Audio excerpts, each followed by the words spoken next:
Hello,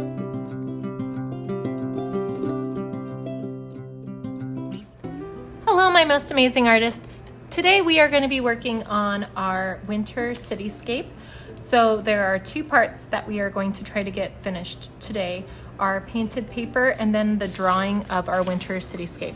On the painted paper, you'll see that it goes from like a darker hue, which is the original hue, down to a lighter one, which is because we're going to add some white to create a tint and then also add some water. So in order to make this, you want to first put your name and class code on the back of your paper, flip it over, and you're going to take a little bit of the hue that you want and squirt it to the top. That's actually probably too much of a hue. I probably want more of a dime size than a quarter size. So I'm going to try to do that again with the white paint. There we go. That's more of a dime. At the most, maybe a penny size. That was way too big. It came out a little fast. So what I'm going to do now is use my paintbrush with a bit of water in it and spread my paint over my paper so it goes across all of the edges. And as it comes down on my paper, it's going to mix into the white. And you can see now why I had too much purple on the top. You can use purple, you can use blue, like I did with the first one. Whatever color you think is gonna look better for a winter cityscape.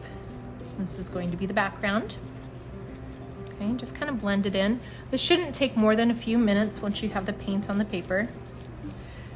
If you start to run out of paint towards the bottom, because you do wanna go within an inch or two of the bottom, you don't have to paint all the way down. You can add water and it will thin out the paint and help you continue painting further down, okay? When you are finished, go ahead and put away your paintbrush, your water, and your messy mat. Then you will need to get a white sheet of 9x9 paper and a pencil to start the next part.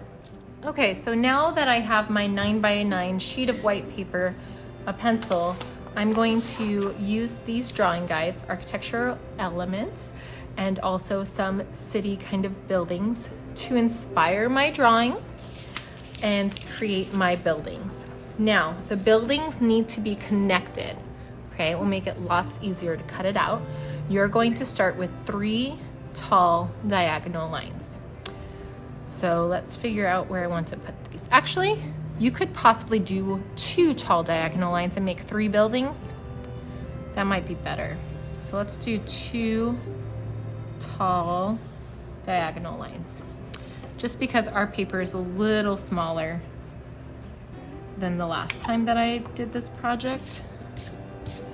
I did not like that line. That is why there's an eraser. Okay, once we have these tall lines, they almost go to the very top of our building. We want to see what type of building do we want to draw, okay? We want to draw apartments that kind of look like this. Then maybe make a couple lines here and curve the top. And maybe I want to make the clock tower. I do like that. Otherwise, ooh, this one with the flags looks like fun. Maybe I'll do the one with the flags, or at least do that top.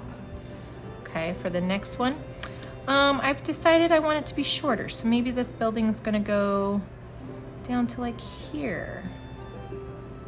That's okay, because the other building could be taller. Go down.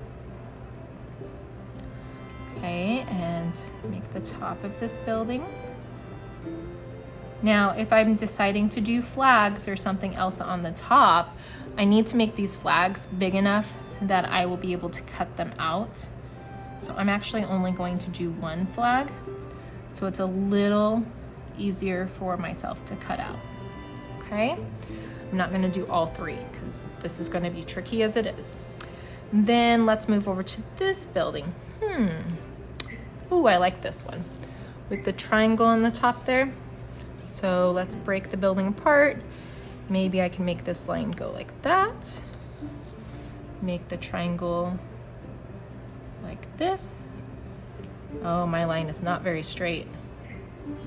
If you want to use rulers, you absolutely can use rulers. I'm trying to use my muscle memory to draw straight lines. Perhaps I had too much coffee this morning. Who knows? Okay, once you have the top of your buildings drawn, now you can fill in all of those details. And for this part, you can also use the other idea sheet to get texture ideas for what your buildings could look like. You could also use these buildings as inspiration. I'm going to speed this process up so that you do not have to sit quite as long.